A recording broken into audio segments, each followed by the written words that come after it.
तुम्हें तो ऐसा चाहिए। अगर तुम बदलना चाहते हो तो तुम्हें आगे आना पड़ेगा, तुम बदलना नहीं चाहते तो बैठो अपने घर। अब हम करने लगे और बाद में कहे मेरी माँ ने मना दिया। भाई सेकंड वेव तो चली गई, अब थर्ड वेव तुम कह रहे हो, तो थर्ड वेव के लिए तुम्हारी तैयारी क्या है, इसके ऊपर क्यों नहीं पूछना चाहिए? भाई रोडों में गड्ढे क्यों हैं, तुम रोड बनाते हो तुरंत गड्ढा आ गया। अब स्कूलों का हाल खराब क्यों है? वही उसी तरीके से पेपर भी, या तो अपने अधिकारों के लिए जागो और या तो फिर तुम सो। बोले सर हम बहुत बड़े पैमाने पर उठाएंगे और जैसा आप कहोगे वैसे करेंगे। बच्चों ने कहा कि मैं लीड करने, हम लीड करने को तैयार है। मैंने कहा तुम नहीं करो। श्री मनोहर लाल खट्टर हैं, वो दोषी हैं, उनको आकर के बोलना चाहिए। जब तक वो बोलते नहीं है तब तक बच्चे बैठेंगे नहीं। ये बात जो है, जैसे उनको चुन के भेजा और बात बनी, सरकार है, अब तो मुख्यमंत्री हैं, चाहे वो किसी भी पार्टी के चाहे कुछ भी हैं, तो मुख्यमंत्री की नमस्कार, मैं राजीव बंसल, आप देख रहे हैं हाँसी की आवाज़। मीडिया के माध्यम से हम आपको विभिन्न पर्सनैलिटीज से मुलाकात करवाते रहते हैं और विभिन्न मुद्दों पे हम बात करते रहते हैं।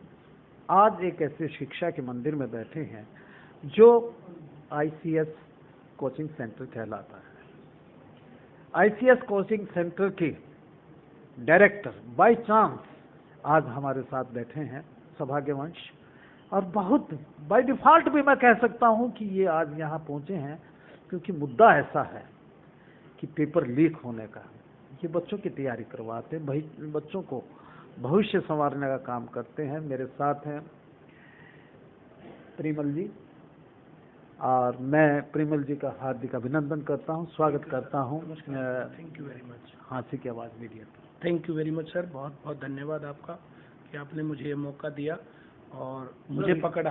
Sir it is my privilege, it's my privilege कि भी आप जैसी पर्सनैलिटी मेरे से हम बात कर रहे हैं एक दूसरे से। बहुत ज्वलंत मुद्दा है जी।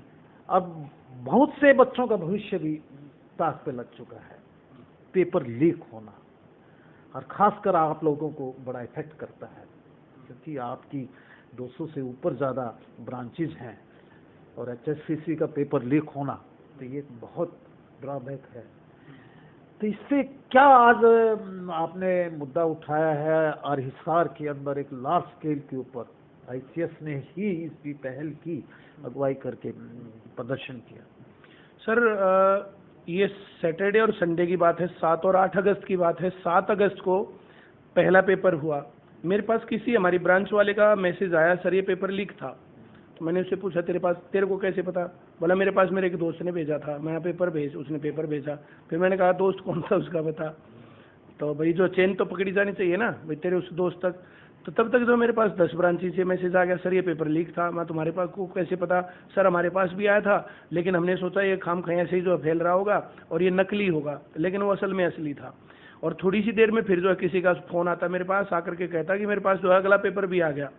तो पेपर जब तक चालू भी नहीं हुआ था, ये 2 बजे की बात थी, तो मैंने 2 बजे उस टाइम पर फिर वीडियो बनाई कि आज सुबह का पेपर भी लीक था और अभी ये शाम का पेपर भी लीक है, और मैं इस पेपर को फेसबुक पर लगा रहा हूँ और ये गलत है। और वो आवाज़ मैंने जो है फिर अलग अलग जगहों पर, मैंने बहुत सारी जगहों पर उसको भेज दिया, जो मीडिया के लोग हैं, बाकी लोग हैं, मैंने हर जगह उसको वायरल कर दिया। स्टूडेंट्स को बोला इसको वायरल करो, तो वो वायरल हो गई वीडियो और 1 घंटे में ही पेपर लीक हुआ है। ये मान लिया सरकार ने, जिन्होंने लीक किया था तो वे लोग पकड़ लिए हैं सरकार ने, और ये मामला जो है कैंसिल का आ गया, थोड़ी देर में कैंसिल होना, बच्चा डिमोरलाइज हो जाता है। पिछले 8-9 महीने पहले ग्राम सचिव का पेपर भी लीक हुआ था, उसके बाद लार्ज स्केल पे कांस्टेबल की परीक्षा का भी पेपर लीक हुआ है, और ग्राम सचिव का तो रिटेन किया ही नहीं, एक पेपर और लीक हो गया। तो ये कहाँ फला है, कहाँ ड्रॉबैक है ये बार बार लीक होना, और इतना करोड़ों रुपया सिक्रेसी पे लगाती है सरकार। सर ये जो ना, जैसे जो 2014 से 2019 की बात है, मेरी कई बार CM साहब से बातचीत हुई थी, मनोहर लाल खट्टर जी से, और कई प्रोग्राम्स में हम लोग मिले थे। तो उसमें मैंने कहा था कि अगर जो है फेयर सिलेक्शन होंगे तो सरकार की इमेज बहुत ज़्यादा सुधरेगी, और धीरे धीरे उन्होंने काफ़ी डिस्कस किया और फाइनली जो है प्लान किया फेयर सिलेक्शंस का, उसका फ़ायदा हमें भी मिला। बहुत ज़्यादा मिला, बहुत ज़्यादा ब्रांचेस हुई, बहुत ज़्यादा नंबर ऑफ स्टूडेंट्स बढ़े। 2014 में तो हमने पहली ब्रांच खोली थी। 2014 से 2019 में जब ये खत्म हुआ मामला तो 200 ब्रांच थी। फेयर सिलेक्शन ना होते तो हमारा भी जो है ये मामला नहीं बढ़ता। तो इस कारण से मैंने इसको फेयर सिलेक्शन के ऊपर पूरा जोर दिया, बच्चों को भी मैंने मोटिवेट किया, सारा काम हुआ और बहुत ज़्यादा फेयर सिलेक्शन होते भी थे। उसके बाद लेकिन 2019 के बाद से कोरोना वाला मामला आ गया और ये गठबंधन की सरकार है। अब आप जानते हो जो है उप मुख्यमंत्री जी हैं हमारे, अब उनके दादाजी हुआ करते थे, उनकी जो है चौटाला जी की सरकार हुआ करती थी। 4 तक का मामला है तो खर्ची पर्ची उसी मामले में जो है वो जेल में भी रह करके आए हैं और जो है क्या कहानी क्या नहीं, अब मैं क्या बोलूँ, सबके सामने सारी बातें हैं। उसके बाद हुड्डा जी की सरकार आती है 4 से और 14 तक, तो उस दौर में भी जो है वही मामला था लगभग। और धीरे धीरे टेस्ट पर लेकिन बात आई, बात उठने लग गई थी, बात जागरूकता की आ गई थी, सोशल मीडिया की बात आ गई थी। 4 से पहले सोशल मीडिया नहीं था, अब धीरे धीरे ये बातें आने लग गई और ये बातें उठने लग गई और हमने भी इन बातों को खूब उठाया कि फेयर सिलेक्शन क्यों नहीं होते हैं। और जैसे फेयर जो है फेसबुक पर ये लगा रहे हैं वो हो रहा, धीरे धीरे जागरूकता फैलती है, एकदम से बात नहीं होती है। अब ये जो है 19 तक ये जो है फिर बीच में जो है फेयर सिलेक्शन हुए भी, अब लोगों के अंदर जो है ये आशा विश्वास जाग गया। लेकिन अब जब ये उसके बाद दोबारा से, तो मुझे ये लगता है कि जैसे उनकी जो गठबंधन की सरकार है तो मुख्यमंत्री जी का उतनी पकड़ नहीं है बात के ऊपर, जिसके कारण ये एक कारण मुझे लगता है कि ऐसा हो, वरना ये फेयर सिलेक्शन हो। तो गठबंधन की सरकार है, मुख्यमंत्री तो बीजेपी जो लार्जेस्ट एमएलए लिए हुए हैं उनका ही रिस्पॉन्सिबिलिटी है। मैं बचा नहीं रहा, मैं कारण की बात कर रहा हूँ। Of course responsible Shri Manohar Lal Khattar हैं, वो दोषी हैं, उनको आकर के बोलना चाहिए। जब तक वो बोलते नहीं है तब तक बच्चे बैठेंगे नहीं। ये बात जो है जैसे उनको चुन के भेजा और बात बनी, सरकार है, अब तो मुख्यमंत्री हैं, चाहे वो किसी भी पार्टी के चाहे कुछ भी हैं, तो मुख्यमंत्री की रिस्पॉन्सिबिलिटी है कि ये फेयर सिलेक्शन होना चाहिए। मैं वो बात नहीं कह रहा, मैं ये कह रहा हूँ कि जो है जैसे पहले वाले टेन्योर में फेयर सिलेक्शन हुए, अब दूसरे वाले में फेयर सिलेक्शन तो कुछ हुआ ही नहीं है। अब पेपर हुआ, लीक हुआ, कैंसिल हुआ, अब ये फिर पेपर हुआ, लीक हुआ, कैंसिल हुआ। ग्राम स्टीव पर भी ये मामला चला था, लेकिन अब की बार हमने जो है मैंने तुरंत से वो वीडियो बनाई, फिर शाम को वीडियो बनाई। अगले दिन क्लास में जब हम जाते हैं, सोमवार को मैं गया तो मैं बच्चों को क्या कहूँ और बच्चे मुझे क्या कहें। अब मैं हर रोज बच्चों को कहता था कि पढ़ो लिखो नौकरी लगो, अब मैं रोज जोश भर के उसमें आता था। अब बच्चे रोज की रोज कह रहे हैं कि जो सर आपकी क्लास लेते हैं हम लोगों का मन पढ़ने का करता ही करता, और हम पूरा दिन पढ़ते, घर पे जाके पढ़ते। अब मैं क्या कहूँ उनको कि पेपर लीक हो गया, अब क्या करें। आज इतना बड़ा एजिटेशन करके आए हैं, लार्ज स्केल पे एजिटेशन करके आए हैं, सैकड़ों के हजारों की तादाद में। परसों मैंने हांसी में कवर किया, आज मैंने हिसार में आपको कवर किया, हजारों की संख्या में आपके साथ स्टूडेंट्स थे, आप लीड कर रहे थे उनको।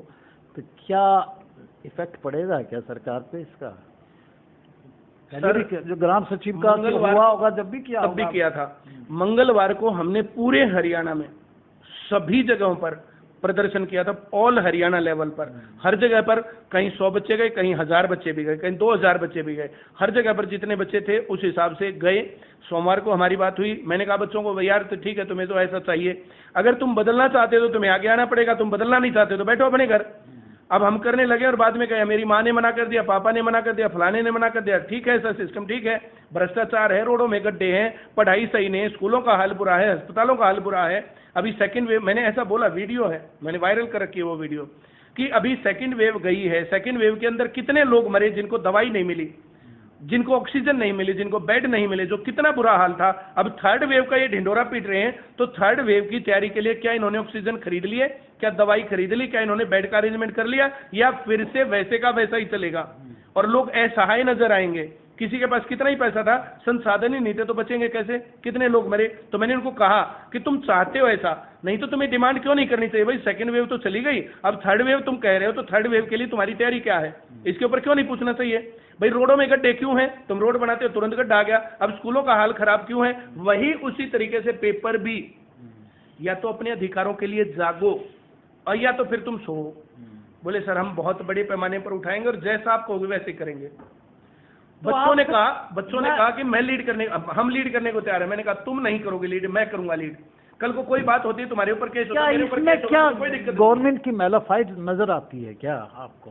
क्यों नहीं है साहब, अब 3 साल से भर्ती पेंडिंग है, दोबारा से पेपर लीक और कैंसिल करते हैं, बच्चों को लॉलीपॉप दिया और 10 महीने फिर निकल गए, 10 महीने इस प्रकार से निकले, कैसे काम चलेगा। और उस टाइम पर फिर वही होगा, इस बात की क्या गारंटी है। अगर फिर से वैसे ही लीक हुआ और फिर से आगे का टाइम दिया गया तो फिर क्या कहेंगे।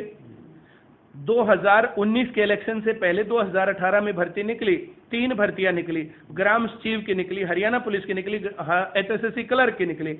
एचएसएससी क्लर्क का पेपर लेकर इनको तो लगा दिया, अब उनको लगे हुए 1.5 साल हो गया, अब बाकी लोग बेचारे इंतजार कर रहे हैं। अब 2 तो भर्तियों का पेपर ही नहीं हुआ है, लेकिन वो लीक हो गया, कैंसिल हो गया। अब ये बच्चे तो फंस गए ना बेचारे उसमें। बीइंग ए आईसीएस डायरेक्टर, एक बहुत बड़ा आपका इंफ्रास्ट्रक्चर है एजुकेशन का, आपकी अल्टीमेट मांग क्या है?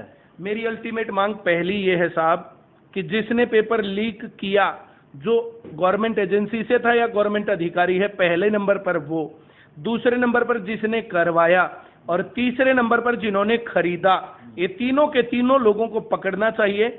इनके अखबार में फोटो छपवाने चाहिए, शहर शहर में चौकों पर फोटो छपवाने चाहिए कि ये देशद्रोही आदमी है, समाजद्रोही आदमी है, ये पढ़ने लिखने का काम नहीं बल्कि पढ़ने लिखने से दूर ले जाने का काम करते हैं, ये सरकार की बदनामी करते हैं। इन सभी लोगों को, अब इसके अंदर कोई मंत्री शामिल है तो उसका भी नाम आना चाहिए, मुख्यमंत्री शामिल है तो उसका भी नाम आना चाहिए, कोई आईएएस, डीसी, एसपी शामिल है तो वो भी आना चाहिए, और फेयर सिलेक्शन हमेशा होने चाहिए। मैं इन दोनों पेपरों की सीबीआई जांच की मांग करता हूं। अगर इनकी सीबीआई जांच होती है दोनों पेपरों की, और पूरे प्रोसीजर की, और सारी बातें सबके सामने आती हैं, तो आगे मुझे लगता है फिर ये अंकुश होगा।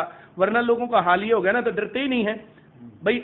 2 करोड़ रुपए कमाए, 50-40 लाख रुपए खर्च करके, क्या चीज जो ऊपर नीचे मैनेज नहीं होती इस प्रकार से करके, और चीजें जो है जा रही हैं। मिडिल क्लास बच्चा, लोअर क्लास बच्चा आपकी नौकरियों के लिए आपके कोचिंग सेंटर पर आता है, तो उसके पर क्या गुजरती होगी जब वो तैयारी करके जाके देखता है कि पेपर अब दिल के दर्द को हम कैसे बयां करें, जब बच्चे बोलते हैं कि सर हमने धान लगाए दूसरे के खेत में और 6,000 रुपये इकट्ठे किए और तब सेंटर में आके दाखिला लिया, और फिर ये जो इतना पढ़ने के बाद पेपर लीक, तो क्या करे बच्चा। एक लड़का कहता है सर ऐप लेना है, पैसे, मैंने कहा कहीं मेहनत कर। दूसरे के ईंख को खोदता है, वो ईंख की नुलाई करता है, वहां पैसे कमाता है 1 महीना काम करके, और वो पैसे कमाने के बाद फिर वो ऐप खरीद के पढ़ता है। वो ऐप खरीद करके पूरा टाइम बीत गया, लेकिन कोई पेपर ही नहीं हुआ। अब क्या कैसे दर्द बयां करें। ये थे परिमल जी, और बहुत इनके जो दिल का दर्द है जुबान पे, इनकी लबों पे आ गया है कि ये बड़े दुखी हृदय से बोल रहे हैं। मैं छोटे बच्चों को कोचिंग देता हूँ और छोटी नौकरियों के लिए कोचिंग देता हूँ कि वो बेरोजगार हों, बेरोजगारी से विमुक्ति मिले उनको, लेकिन जब पेपर लीक होता है तो बच्चे का दिल रोता है, माँ बाप की कमाई रोती है, और माँ बाप का दिल रोता है। और खासकर जब परिमल जी की आंखों में आंसू, क्रोध के आंसू जो बहते हैं, तो नेचुरली आप जान जाएंगे कि ये शिक्षा के कितने पुजारी हैं और उनका भंडाफोड़ करना चाहते हैं और सीबीआई की जांच करवाना चाहते हैं, यानी कि अपेरेंटली हो और ट्रांसपेरेंसी हो, इसमें ये लाना चाहते हैं। बड़े मुखर होकर बोले हैं। परिमल जी, मैं आपका I express my gratitude to coming on my media regarding this issue. Thank you.